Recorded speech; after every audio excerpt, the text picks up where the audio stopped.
오늘장 영향을 줄 수 있는 투자 뉴스 미리 확인해 보겠습니다. 목요일 투자 뉴스 앤 전략, 오늘 올해 마지막 시간이네요. 야천투자연구소 남인호 소장, 프레스티지 경영전략연구소 반종민 소장, 그리고 LNS홀딩스 김선영 대표 전화로 만나보겠습니다. 어서 오세요.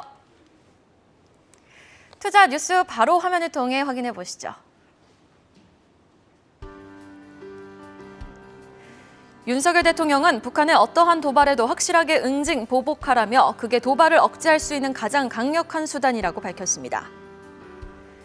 여야는 28일 본회의를 열고 한국전력공사법 개정안과 한국가스공사법 개정안을 통과시켰습니다. 이로써 한전의 회사채 발행 한도는 기존 2배에서 최대 6배까지, 한국가스공사는 4배에서 5배로 확대됩니다. 앞으로는 대형마트도 영업시간 제한이나 의무 휴업일에 관계없이 새벽 배송과 온라인 배송을 할 수 있게 됩니다. 아울러 대형마트의 월 2회 일요일 의무 휴업이나 새벽 시간 영업금지 제한을 푸는 방안도 지방자치단체별로 본격 논의될 전망입니다. 중국 국가신문출판사는 28일 총 129개 게임을 대상으로 게임 판호를 발급했습니다. 특히 판호 발급 목록에는 넥슨의 메이플 스토리, 넷마블 제2의 나라, 스마일게이트의 로스트 아크 및 에픽 세븐 등 한국 게임 다수가 포함된 것으로 알려졌습니다. 카카오뱅크는 카카오뱅크 앱 내 광고 상품 소개서를 배포하고 내년 1월 광고 지면에 대한 공식 판매를 시작한다고 공지했습니다. CJC포트는 CJ제일제당과 1,471억 9,900만 원 규모의 상품 공급 계약을 체결했다고 공시했습니다. 2022년은 투자자들에게 고통의 한 해였고 분노의 한 해였습니다. 산타는 지나가셨고 지수의 움직임에는 힘이 없는데요. 첫 번째 기사, 2,300선 무너진 코스피 확인해 보시죠. 어제 배당락 효과를 넘어선 하락세를 보이면서 마감을 했죠, 남인호 소장님. 네, 그렇습니다. 어차피 어제는 배당락일이기 때문에 보통 약 한 40포인트 정도 마이너스 된 것이 당연한 이해입니다. 그런데 실질적으로는 40포인트가 아니고 50포인트 넘게 하락했죠. 그 이유가 뭘까요? 바로 미국 테슬라가 11%라는 급락세를 보인 것이 우리 시장에도 매우 부정적 영향 주었습니다. 결국 어제 종가는 2,280포인트, 아쉽습니다만 2,300포인트가 붕괴가 됐습니다. 그런데 여러분, 제가 여러분들께 2,300포인트에 대한 의미를 별로 말씀을 드리지 않은 것 같습니다. 무슨 얘기냐? 종합주가지수 2,300은 말 그대로 100단위의 선일 뿐이지 그것이 어떤 지지선 역할을 하는 것은 아니다라고 저는 다시 한번 말씀드리겠습니다. 그럼 중요한 지지선은 어디냐? 여러분께 몇 번 말씀드렸습니다만 2,260포인트입니다. 왜 2,260포인트가 중요한 지지선이냐? 바로 우리나라에서 가장 큰 수급 주체인 외국인 투자가들이 종합주가지수 2,260을 풋옵션 매도를 하고 있기 때문입니다. 그 이야기를 다르게 말하면 종합주가지수가 만일에 1월 12일까지 2,260 밑으로 내려가면 외국인 투자가들은 손실이 커집니다.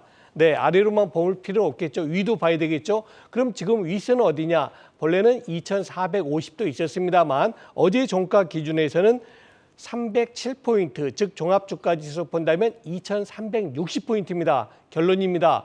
다음 주죠. 오는 2023년 1월 12일 날 우리 종합주가지수는 밑으로 하단으로는 2,260 밑으로 안 갈 것이고 위로는 호재가 나온다 할지라도 2,360포인트를 넘어가기는 매우 힘들다라고 결론을 짓겠습니다. 오늘 새벽에 마감된 미국 증시가 하락했다고 해서 매우 염려를 많이 하실 텐데 제가 볼 때 저는 아직도 종합주가지수 2,260은 지켜질 것이다. 만일 오늘이나 다음 주 초에 연초에 주가가 내려간 때에도 장중에는 2,260을 살짝 하회할 수 있겠지만 1월 12일 기준으로는 2,260선을 지킬 것이다 라고 말씀을 드리겠습니다. 네, 그래도 코스피 2,260선은 지지될 것이다 라는 말은 해주셨는데요. 우리 증시 더 힘은 내야죠. 조금 더 상승 탄력 받아가면서 내년에는 확실히 올해보다는 달랐으면 좋겠습니다. 다음 이슈 넘어가 보시죠. 전기요금 폭등은 막았다. 국회 한전법을 통과시켰는데요. 바로 체크해 보시죠. 올해 40조 원 규모의 누적 적자가 예상되는 등 최악의 사태가 예상됐던 한국전력 발행을 할 수 있는 사채의 한도가 기존 대비 확대가 됐습니다. 얼마나 확대가 된 건가요, 김선영 대표님? 네, 일단 최대 6배까지 높이기로 이제 결정이 된 것 같은데요. 일단 내용을 좀 살펴보면은 전기요금 장기 동결에 이은 이제 원료비 급등까지 겹치면서 올해 40조 규모의 누적 적자가 예상되는 등 최악의 적자 사태가 예상되는 한전에 올해 이제 회사채 발행 한도를 최대 6배까지 늘려서 이제 경영 정상화를 꾀하는 한전법 개정안이 어제 이제 국회를 통과했습니다. 뭐 잘 아시는 대로 이제 이 골자 제일 큰 골자는 방금 말씀드린 대로 한전채 이제 한전에서 발행하는 이제 채권의 한도를 이제 2배에서 6배로 상향하는 게 골자인 법안인데요. 경영 위기 환경 해소 등을 위해서 뭐 긴급히 필요할 때 산자부 장관의 승인을 받아서 6배 범위 내에서 회사채를 발행할 수 있는데 이제 산자부 상임위에 이제 보고는 반드시 쌓아야 된다라는 그런 전제 조건이 있습니다. 그리고 또한 이제 한전의 자구 노력이 좀 전제가 돼야 된다는 점을 지적을 하면서 이걸 감안해서 공사의 어떤 사채 발행 최소화 그리고 이제 재무의 어떤 개선을 위해서 노력해야 된다라는 추가적인 조항이 이제 이번 개정안에 포함이 됐는데요. 사실 당초 지난 8일에 이제 상정이 됐습니다. 근데 그때 당시에 여당 야당 할 거 없이 뭐 다 대거 반대하고 뭐 기권표 던지고 뭐 표결 불참하고 그렇기 때문에 그래서 부결이 돼서 이제 좀 21일 정도 늦춰지게 됐는데요. 일단 말씀하신 대로 당장 급한 불을 끈 거는 맞습니다. 근데 문제가 뭐냐면 이제 회사채입니다. 채권이죠. 결국 이제 회사채 발생을 시키는 것도 결국 빚인데 이게 무슨 얘기냐. 40조라는 그 돈을 당장 디폴트가 나지 않기 위해서 이제 채권을 발행해서 빚을 더 내가지고 그 기존 빚을 나가겠다라는 그런 얘기밖에 안 되고요. 뭐 근본적인 문제 해결도 없이 빚만 한도만 계속 늘려봤자 사실은 그 기업의 미래는 안 봐도 뻔합니다. 이게 한전이라는 뭐 국영기업이라는 점을 봤을 때 뭐 절대 망하지 않을 거다라고 우리가 전제를 하고 봐서 그렇지 일반 기업이 만약 이렇게 됐으면은 그 기업은 이미 살아있지 않을 가능성이 굉장히 큰 기업이고요. 어쨌든 그간에 엄청난 적자가 계속 누적이 돼 왔습니다. 근데 뭐 잘 아시는 대로 경영진들 뭐 그동안 뭐 수천만 원대 성과급 가져가면서 이런 마이너스 기업에서요 말도 안 되는 내용 또 행동을 했었죠. 이런 성과급을 가져가는 등 경영 자체가 사실 제대로 된 게 없습니다. 그렇기 때문에 앞으로 사실 모르겠어요. 많은 쪽에서 투자 의견이 뭐 전기료를 올릴 수 있다는 의미로 뭐 투자 의견이 나오고 있긴 하지만 저는 아무리 국영기업이라 하더라도 이렇게 경영 자체가 안 되고 있기 때문에 빚을 빚으로 막는 상황이기 때문에 좀 문제가 있다고 보고 있고요. 어쨌든 각자 스타일 따라 다르시겠지만 투자는 조금 주의하시는 게 좋겠다라는 그런 의견 드리겠습니다.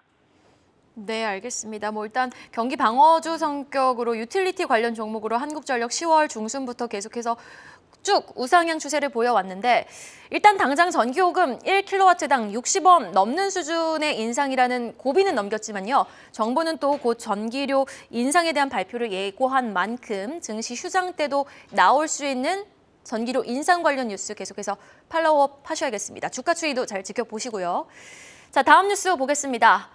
차체 빼고 다 만든다. LG그룹. 이 전장 배터리 사업 수주 잔액이 내년 1분기가 되면은 열일했습니다. 무려 500조 원 돌파가 예상이 된다고요? 네, 그렇습니다. 우리가 LG 하면 여러분 가장 먼저 떠오르시는 게 뭡니까? 오래전에 투자하셨던 분들은 비누라든가 치약이라든가 LG 화학이 떠오르시겠죠. 그다음에 뭐 중간 정도 되시면 이제 세탁기, 냉장고, 텔레비전 생각하시겠죠. 그리고 최근에 LG 그룹을 보신 분들은 자동차 배터리 회사 아닙니까? 이렇게 보실 겁니다. 모두 다 맞습니다. LG 그룹이 마침내 내년 1분기에 500조라는 사실 이 정도 되면 얼마나 이익을 보이십니까? 적어도 10%는 순위 영업이익이 나지 않겠습니까? 자, 차체 말 그대로 자동차의 외형 차 프레임만 빼놓고 나머지는 모두를 다 제조하고 있습니다. 가장 대표적으로 동력장치 제조를 하고 있고요. 또 카메라 모듈, 통신 모듈 등 말 그대로 자동차의 외형만 빼놓고는 모든 걸 다 만들죠. LG전자가 있고요. LG이노텍이 있고 LG에너지엔솔이 있습니다. 정말 이제는 더 이상 LG그룹은 말 그대로 애플카에만 의존하는 게 아닙니다. 뭐 폭스바겐이라든가 BMW라든가 벤츠라든가 GM이라든가 모든 자동차에 LG그룹의 자동차 전장 사업 들어간다. 이 얘기는 무슨 이야기죠? 이제 내년에 2023년도부터는 LG를 새로운 그룹, 새로운 기업으로 다시 재평가할 필요가 있다라고 결론을 짓겠습니다. 사실 저는 12월만 되면요. LG전자의 상한가 추억을 잊을 수가 없습니다. 애플카 협업설이 처음 나오면서 이 무거운 종목 LG전자가 상한가를 기록하기도 했고 전장 사업에 대한 기대감 LG전자 계속해서 커져만 가고 있는 상황인데 사실 4분기 실적은 지금 걱정이 되고 있는 게 사실입니다. 전략 어떻게 가져갈까요, 반종민 소장님? 네, 일단 LG전자는 그 차량 분야 뭐 디스플레이나 뭐 내비게이션 등 결국 그 인포테인먼트라고 하는데 인포테인먼트에 대한 사업은 앞으로도 계속 좋아질 것으로 기대됩니다. 물론 이제 이것만 있는 것은 아닙니다. 자율주행에 대한 그 계속 연구도 진행이 되고 있고 이와에 대한 흐름을 봤을 때도 LG전자가 뭐 자동차 관련된 이슈는 계속 나올 수 있다. 보시면 될 것 같습니다. 특히 3분기 영업이익이 뭐 25% 증가를 했는데 이게 대다수가 그 자동차 부분의 성장이 굉장히 크게 이제 증가를 이뤘기 때문에 전장 사업 부분은 뭐 내년에도 좋을 수 있다. 특히 올해 그 벤츠나 BMW 등 차량 인포테인먼트 시스템과 고성능 텔레매틱스를 통해서 수주가 굉장히 크게 있었기 때문에 어떻게 보면은 앞으로도 내장이나 이러한 흐름을 봤을 때는 굉장히 좀 더 좋아질 수 있고요. 사실 뭐 국내 차에 뭐 그 특징이 있다 한다면은 뭐 옵션의 제왕이다 뭐 이렇게 얘기를 할 수 있지만 그 시스템을 해외에서도 굉장히 좀 인정을 하고 있기 때문에 인포테인먼트에 관련된 이슈는 계속 부각을 받을 것입니다. 그렇지만은 이 LG전자가 그 가전 TV 수익은 좀 감소를 했는데 사실 이 감소에 대한 흐름이 재고에 대한 문제가 결국 발생이 될 거거든요. 그래서 가전 분야에서 최근에 그 가전 분야에서 재고 자산 회전 일수가 작년보다 3일 가량이 늘었습니다. 특히 재고 자산 역시 작년 말 9조 7천억에서 올해 3분기 말 지금 그 10월 기준으로 했을 때 11조 2천억으로 약 1조 5천억이 증가를 했거든요. 그렇다면은 지금 연도가 넘어가는 시기에 재고 증가는 굉장히 치명적일 수 있습니다. 그렇기 때문에 내년 재고 처리 시 대폭 할인을 하든지 아니면 미리 처리하지 못할 것 같으면은 기부를 통해서 세액공제를 활용한 정책을 좀 펼쳐야 재고 자산에 대한 감소를 좀 시킬 수 있지 않나 보고 있습니다. 그렇기 때문에 지금 이 LG전자는 뭐 밑에서 뭐 저가의 매수세는 맞기는 하지만은 그래도 일단 지금 지켜봐야 될 것 같고요. 제가 봤을 때는 재고 관리 유무에 따라 8만 5천원까지도 하락을 할 수 있다는 점 말씀드립니다. 그러면 지금 뭐 증권가에서는 내년 하반기부터는 개선이 전망된다라는 리포트도 나오고 있는데 일단 반종민 소장님이 보시기에는 재고 감산 여부에 따라서 재고 처리 여부에 따라서 좀 주가 추이를 지켜봐야 되겠다라고 보시는 거네요. 네, 그렇습니다. 네. 네, 알겠습니다. LG전자 지금 재고 처리를 어떻게 하는지 여부에 따라서 좀 판단할 필요가 있다라고 진단을 해주셨습니다. 이어지는 뉴스도 한번 확인해 보도록 할게요. 지금 성장의 정체기를 맞은 대형마트 다행히 정부가 숨통을 틔워주는데요. 김선영 대표님, 앞으로는 대형마트도 영업시간 제한, 휴업일 관계없이 배송 서비스를 할 수 있게 된다고요? 네, 맞습니다. 어제 이제 대기업과 서로 이제 상생하는 협의회에서 이제 상생안을 발표를 했는데요. 앞으로 대형마트도 영업시간 제한이나 이제 의무 휴업일에 관계없이 새벽 배송과 온라인 배송을 할 수 있게 됐다는 소식이 나왔습니다.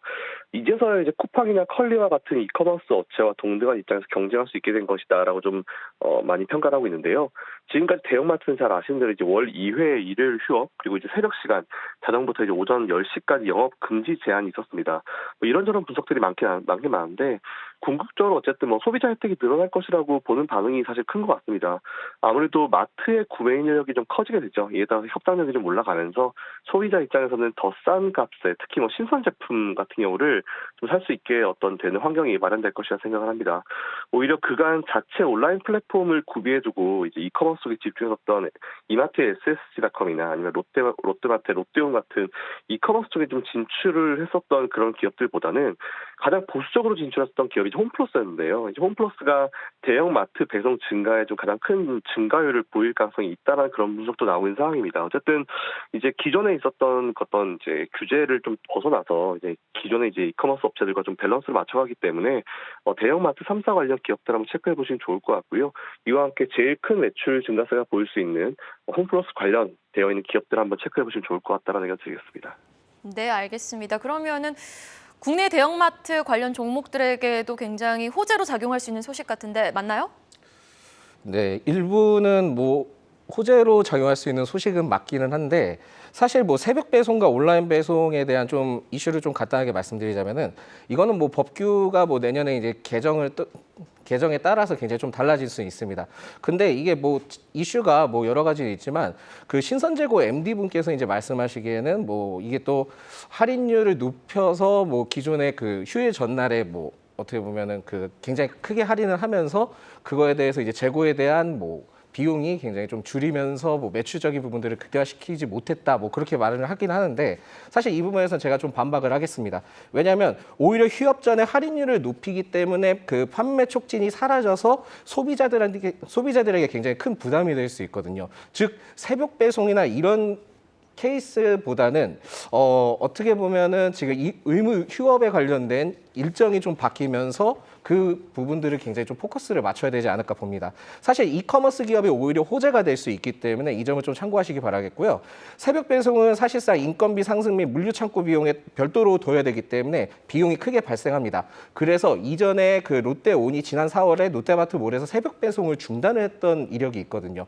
그렇기 때문에 새벽 배송에 관련된 이슈는 그렇게 크지는 않을 것이다. 다만 어떻게 보면 의무 휴업 규제가 먼저 완화가 돼야지만 오히려 대형마트나 마트에 굉장히 좀 호재거리가 될 수 있다라는 말씀드리겠습니다. 그렇기 때문에 제가 봤을 때는 롯데 쇼핑은 좀 눈여겨볼 필요가 있다 말씀드리겠고요. 백화점 할인 및 영화 아울렛 등의 굉장히 국내에서 최대 유통업체다 보시면 됩니다.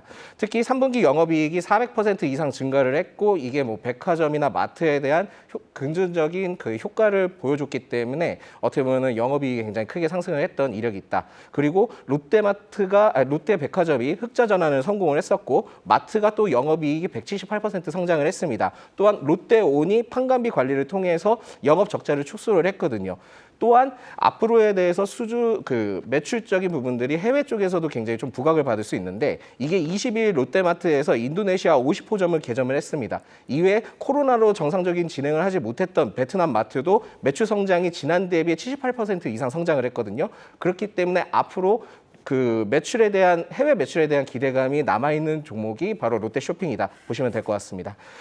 의무 휴업이 평일로 바뀌면은 롯데마트의 경우에는 연 매출이 뭐 1,000억 원 가량이 늘어날 것으로 추정이 되고 있기 때문에 먼저 의무 휴업에 대한 이슈가 확실하게 나와주면은 롯데 쇼핑이든 이마트든 굉장히 크게 좋아질 수 있고요. 또한 실내 마스크 해제 기대감과 리오프닝 기대감도 동시에 보유하고 있기 때문에 오히려 지금에서도 자리가 굉장히 좀 매력적인 종목이 롯데 쇼핑이다 말씀드리겠습니다. 근데 보통 뭐 지금 유통주 언급하실 때 많은 분들이 편의점하고도 엮여 있는 이마트에 대해서 매력도도 많이 짚어주셨거든요. 이마트는 좀 어떻게 바라보세요? 이마트도 굉장히 좋습니다. 뭐 굉장히 좋은 게 이마트24 그 편의점주가 점차 점포가 늘려가는 흐름도 가져가고 있고 또한 이마트 트레이더스의 정책도 굉장히 눈여겨볼 수 있고요. 이마트도 역시나 어떻게 보면은 의무 휴업 해제에 대한 기대가 있기 때문에 완화에 대한 기대가 있기 때문에 이마트나 롯데 쇼핑 동시에 같이 보셔도 좋다 말씀드립니다. 네, 알겠습니다. 두 종목 한번 지켜보도록 하고요. 이어지는 기사입니다. 오늘 국내 증시에서 가장 반응이 뜨거울 것으로 예상되는 기대되는 이슈입니다. 국내 대표 게임사들 중국 당국으로부터 무려 얼마 만입니까? 1년 반 만에 외자 판호를 받습니다. 확인해 보시죠. 자, 이 소식에 시간의 단일가에서 게임주들이 일제히 급등을 했는데요. 진짜 이제 중국 경제 살리기에 나서기 위해서 한국과의 관계를 이렇게 우호적으로 풀기에 나서는 건가요? 자세한 내용 좀 전해주시죠, 김선용 대표님. 네, 그동안 그렇게 기다렸던 중국 판호가 참 쉽게 열리지 않았습니다. 근데 상황이 또 좋아지려면 또 갑자기 이렇게 좋아지는 것 같은데요. 지난해 6월 달 이후에 거의 1년 반 만에 이제 외산 게임 판호를 발급을 했다는 소식이 나왔습니다. 일단 넥슨과 이제 넷마블 등 국내 대표 게임사들이 중국 당국으로부터 이제 외자 판호를 이제 거의 기습적으로 받았다라고 좀 표현을 하고 있는데 저도 여기 좀 공감을 했고요. 중국의 국가신문 출판사가 어제 총 129개의 게임을 대상으로 이제 게임 판호를 발급했습니다. 이번 판호 발급 대상에는 84개 중국 게임 이외에도 45개 외산 게임도 이제 포함이 돼 있고요. 우리나라는 말씀하신 대로 넥슨의 뭐 메이플 스토리나 뭐 넷마블의 뭐 제2의 나라 등 우리나라 게임도 꽤나 많이 이제 포함이 되어 있습니다. 일단 그동안 사실 게임 기업들이 많이 기다렸어요. 뭐 중국 내 매출이 굉장히 중요했기 때문에. 근데 일단은 1년 반 만에 다시 재개가 된 부분도 중요하지만 앞으로 판호가 좀 지속적으로 좀 많이 오픈이 됐으면 좋겠다는 생각을 좀 가지고 있고요. 이렇게 되면 아무래도 이제 국내 게임주들 그동안 많이 눌림을 받아왔는데 분명히 턴어라운드 할 수 있는 중요한 어떤 요인이 될 수 있을 것 같습니다. 어쨌든 오늘 관련 주들 좀 초반에 급등이 나올 수 있을 것 같은데 한번 체크해 보시고 이제는 좀 쭉 이 흐름이 좀 이어졌으면 하는 개인적인 바람을 가지고 있습니다. 1년 반 만에 한국 게임 일부가 중국 판호 발급을 받습니다. 금리 인상 국면기에 또 비트코인이 이렇게 또 추락을 하면서 얼어붙었던 게임주 투심에 충분히 긍정적인 영향을 줄 수 있을 만한 뉴스인데 중국 관련 게임 종목들 중에 주목해 볼 만한 종목 어떤 종목이 있을까요? 네, 주목해볼 종목은 넷마블입니다. 사실 뭐 아까도 이제 말씀드렸지만은 그 해외 판호, 외자 판호를 통해서 세 개가 이번에 등록이 됐는데 이러한 이슈보다도 뭐 지난달 뭐 스톤에이지 지식재산권을 활용한 모바일 게임이 중국 단호 판호를 발급받았던 이력이 있기 때문에 이 흐름을 가져갔을 때는 계속 좀 더 이전에 안 좋았던 그 수주의 흐름이나 이러한 매출적인 부분들을 좀 어떻게 보면 회복을 시킬 수 있지 않을까 봅니다. 사실 뭐 이 넷마블이 마케팅비 증가 또한 인건비 증가를 통해서 신작 기대감도 다소 좀 아쉬웠던 흐름이 있기 때문에 아마 올해는 굉장히 좀 재무적으로는 기대하기 힘들긴 하지만 그렇다 하더라도 이번에 그 판호 발급을 통한 계속 그 어떻게 보면 확대를 할 수 있는 흐름을 봤을 때는 넷마블을 좀 더 주목을 해볼 필요가 있지 않을까 봅니다. 사실 이러한 흐름보다도 뭐 게임 기업에 대해서 좀 말씀드리면은 좀 좋겠는데 사실 최근에 그 게임 기업들의 한계성이 좀 두드러지지 않나 말씀드릴 수 있겠습니다. 현재 이제 중국 게임의 마케팅에 굉장히 좀 밀리고 있고요. 또한 그 중국 게임이 또 고도화가 많이 진행이 됐기 때문에 게임에 대해서는 국내 게임사가 그렇게 큰 특징을 발휘하지 못한다라는 말씀드리겠습니다. 사실 뭐 이러한 부분들도 있지만은 법제화가 아직 제대로 되어 있지 않은 P2E나 그 NFT가 있기 때문에 지금 현재 금융위원회에서도 디지털 자산법을 추진을 하고 있고 정무위 소속에서 의원분들도 디지털 자산 관련된 법을 발의를 하고 있지만 논의를 아직 다루지 못했거든요. 즉 디지털 자산법의 규제를 통해서 안착되어야지만 그 추가 사업이 P2E나 NFT 사업을 펼칠 수 있기 때문에 이때 만약에 이게 본격적으로 발의가 되고 정제가 된다 한다면 이때는 게임주뿐만이 아니라 IT 기술주들도 매우 좋아질 수 있다라는 말씀드리겠습니다. 네. 자, 알겠습니다. 게임주 추가 상승 여력 한번 기대해 보도록 하고요. 자, 그러나 기대했던 산타는 오지 않았고 이제 1월로 넘어가고 있습니다. 투자자들은 이제 까치를 기다리고 있는데 근데 저 이 기사 보고 너무 슬펐잖아요. 내년엔 까치도 기다리지 말라라는 내용이었습니다. 진짜 1월 효과 기대 말아야 합니까? 남인호 소장님? 네, 주식을 투자하다 보면 증권 전문 용어라는 게 나옵니다. 제뉴얼 이펙트, 즉 1월 효과라는 말이 있는데요. 다른 업종에서는 이런 말 별로 안 쓰는 것 같습니다. 왜 1월 효과가 있느냐? 새해에 대한 기대감입니다. A라는 기업이 작년에는 그렇게 큰 수익을 못 냈지만 금년에는 영업도 잘 되고 주가도 많이 오를 거야 하는 기대감이 있다는 것입니다. 그래서 그런지 몰라도요. 과거 10년 동안 통계치를 보니까요. 1월, 4월, 11월이 평균 월 평균 2.2%의 다른 달에 비해서는 높은 그런 주가 상승률을 보이기도 했습니다. 그래서 내년에도 이제 다음 주가 되겠죠. 내년에도 1월 효과 나올 수 있을까요 했는데 한 증권사에서 이런 리포트를 냈습니다. 내년에는 좀 어렵지 않겠습니까? 그 이유가 두 가지입니다. 첫째, 지금 우리 상장 기업들의 4분기 영업 실적이 그다지 좋지 않다. 적게는 10%, 많게는 30% 정도 영업이익이 감소했기 때문에 1월 효과 기대하기 힘들다는 것이고요. 두 번째는 뭡니까? 미국 FRB가 금융 긴축, 즉 금리 인상에 대해서 아직도 여전히 강공을 보이고 있다. 이런 부분 때문에 내년 1월 효과는 쉽지 않을 겁니다. 이렇게 리포트를 냈습니다. 저는 이런 생각을 갖습니다. 내년에 기업의 실적이 4분기 실적이 별로 안 좋고 FRB가 금융긴축을 지속한다 해서 내년에 1월 효과 없다. 저는 그렇게 생각하지 않습니다. 왜 그러느냐? 주가를 변동시키는 주가가 움직인 요인은 100가지가 넘습니다. 그중에 두 가지가 부정적이라고 나머지는 모두 다 무시할 수는 없는 거죠. 늘 말씀드린 대로 어떤 상승장에도 어떤 하락장에도 100포인트 상승과 100포인트 하락은 늘 있었습니다. 내년 1월 달에 저는 오히려 금년에 대주주 정리 물량이 들어오고 아까 말씀드렸던 외국인 투자가들 보는 하단선에 있지 않습니까? 그래서 저는 내년 1월 초 그렇게 나쁘지 않다라고 말씀을 드리겠습니다. 네, 그래도 1월 초 그렇게 나쁘지 않을 것 같다라고 정리를 해주셨는데 그럼 반종민 소장님이 보시기에는 1월 효과를 특별하게 누릴 수 있는 섹터는 어느 쪽이라고 보고 계십니까? 네, 뭐 정부 정책도 있지만 리오프닝 중에 이제 저가 항공 기업을 좀 보시면 될 것 같습니다. 사실 이 제주 항공이 있는데요. 그 애경그룹 계열사인 저가 항공사라 보시면 될 것 같습니다. 특히 최초의 화물 전용기를 도입을 했고요. 최근에 이제 국제 해외 항공권 예약이 급증을 했는데 이게 일본 노선 재개와 최근에 그 웨이 하이 행의 이제 주 2회 증편 때문에 굉장히 좀 효과를 노렸다 보실 수 있겠습니다. 또한 지난 6일에는 200억 원 규모의 신종 항공기에 대한 부품 투자를 진행을 했고 최근에는 또 상용화 상주 제도를 통해서 보안 검사를 완료하면 공항에서 보안 검사를 생략하는 제도까지 도입을 했습니다. 이외에 또 대규모 유상증자를 통해서 신규 항공기 도입을 발표를 했는데 이게 15% 연료 절감이 됩니다. 연료가 절감이 됩니다. 그래서 그걸 통해서 중앙아시아나 인도네시아 노선을 확대를 할 수 있는 기업이다 보시면 될 것 같고요. 코로나 팬데믹 변수가 크게만 없다면은 여행 관광객 증가로 인해서 내년 영업이익은 흑자로 전망될 가능성이 매우 높습니다. 특히 코로나 이전에 좋았던 18년 1조 원 매출을 달성할 수 있는 이력이 있으니까 내년에 이 그 제주항공을 같이 참고해서 보시면 될 것 같습니다.